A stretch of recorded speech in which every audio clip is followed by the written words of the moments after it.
Hello everybody, welcome back to my channel. So today I have a griot recipe for you. I'm going to show you how to make griot. Okay, it's this popular fried pork. Everyone knows about it. It's delicious, it's bomb. I'm going to show you how to make it so crispy on the outside and very tender on the inside. So let's get right to the recipe.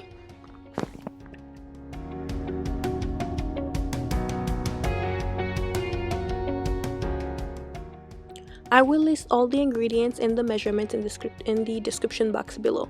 So I'm gonna go ahead and squeeze 1 lime juice in a small bowl and set it aside. Squeeze the whole juice equals to 2 tablespoons. And I am using distilled vinegar, the white one, obviously. You may use the other one if you want. But I've usually used distilled vinegar. You may use ACV, it's also fine. So I am using pork shoulder to make this griot. Okay, this is what we normally use, the pork shoulder. So I bought the one that's already cut up because I'm not making a lot. It's just for, not really even for me, but yes. So get the one that's already cut up, or you can get the one that's not cut up and ask them to cut it in medium pieces. So I'm gonna go ahead and clean this pork shoulder. Clean it really nicely. There's not really much to take out, honestly, so there's not really much to do. You're gonna remove these little parts of it, you know, I don't know what to call them, but anyways, you'll know it. Once you see it, take it out.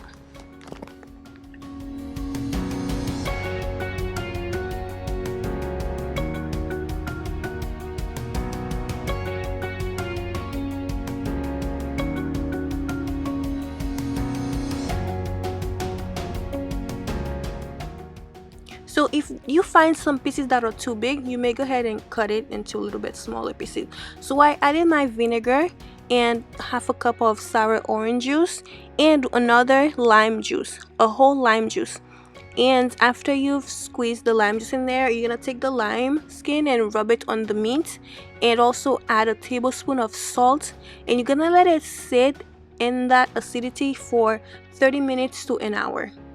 Let it sit in there for the acidity to get in there. You know, we're dealing with pork, so we're gonna do our best to make sure it's perfectly cleaned. It's also very safe to eat, you know, and pork is not the best meat, as you already know. I don't really cook it myself personally. Once in a while I eat pork, but I really never, honestly, I never cook it at home, to be honest. This is my first time cooking pork in like a very long time, and just because of the tutorial.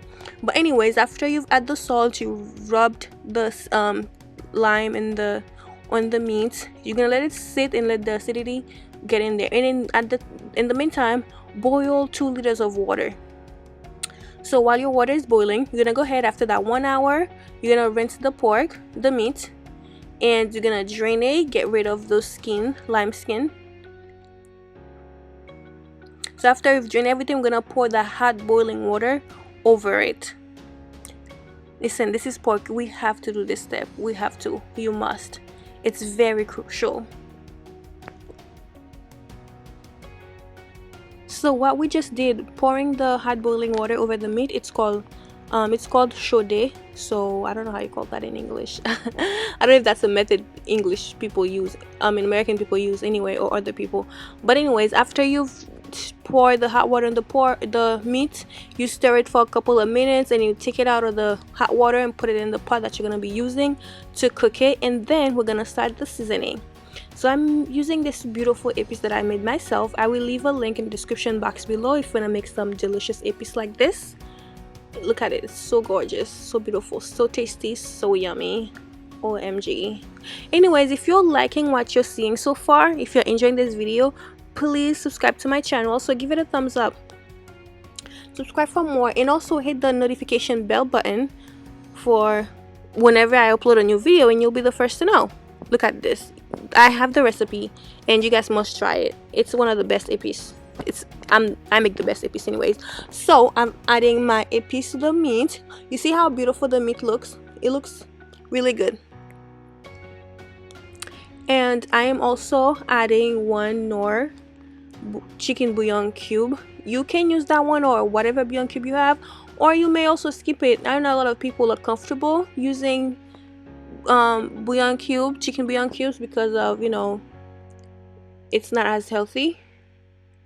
So go ahead, skip it. And I'm adding my all-purpose chicken seasoning. I love this one. and the lime juice that we set aside earlier. So I'm gonna go ahead and pour that in there also.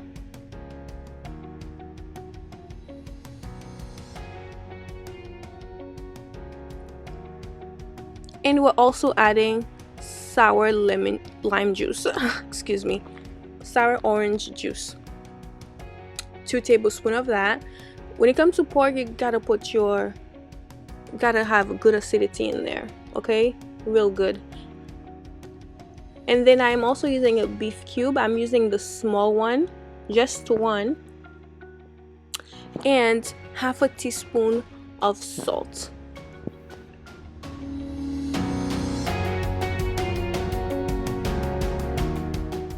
1 teaspoon of freshly ground black pepper. You know I don't like the fake stuff. I like the real. I like to ground my own peppercorn. It's so much better, you guys. You better try it. Trust me. You actually taste it in the food. But anyways, after all the struggle, I finally got to my peppercorn. I'm okay. I can't even speak anyway. I'm just gonna keep going with this. So I am also adding a tablespoon of oil, just 1 tablespoon of olive oil to marinate it, because pork is very fatty. It's a very fatty meat. You don't need any more oil than that. When it starts cooking, it's gonna make its own oil. So don't add any more oil than that. Just 1 tablespoon for the marinade. So after you've added that, go ahead and stir it. Make sure everything is evenly coated. Anyways, if you think this is a really good recipe, please subscribe to my channel. I'm just kidding. But no, yeah, subscribe to my channel, please, and thank you.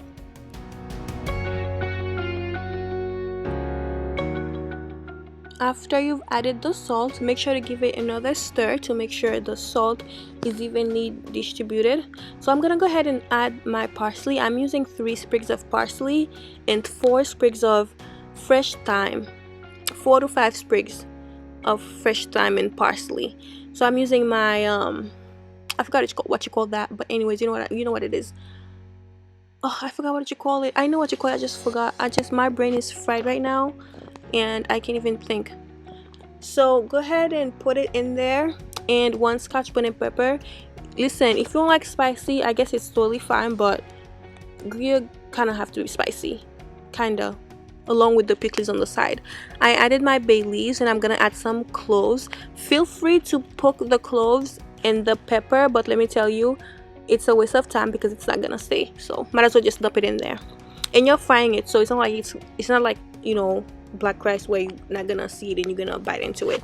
So anyway, this is the meat. I'm gonna let it marinate overnight, but if you don't have all that time, it's fine to marinate it for 4 hours. So marinate for 4 to 24 hours. Overnight is best.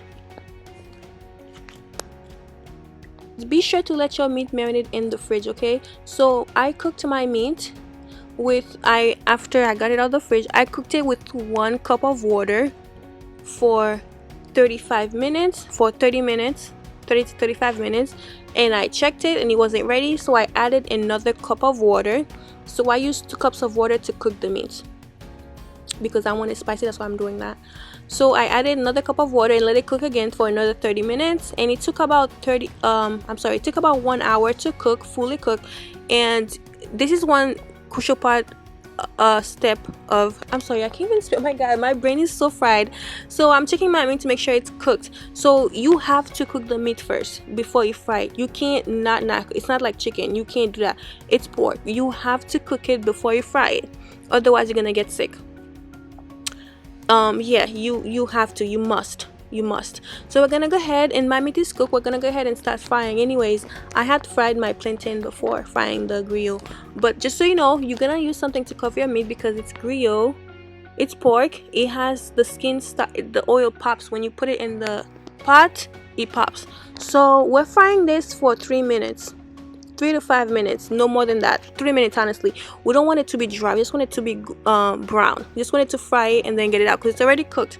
You don't want to over fry it because other than that, it's gonna be really dry. You want it to be crispy on the outside and still juicy on the inside. So you fry it for 3 minutes until it's brown, and then you get it out. Don't leave it for too long because it's already cooked, so you don't have to leave it for too long. like I said before, you guys, make sure it is a cover when frying, otherwise you're gonna get burned. And be sure to only fry it for 3 to 5 minutes, no more than that, depending on the size of the meat. And this is the final product, you guys. Like I said, crispy on the outside and soft, moist on the inside. Okay, so I hope this recipe is easy to follow. Please let me know if you try this recipe and let me know what you think about this recipe. It's really delicious. I hope you guys enjoy it like I did. And please be sure to hit the subscribe button and also give this video a thumbs up if you enjoyed it. As always, thank you for watching.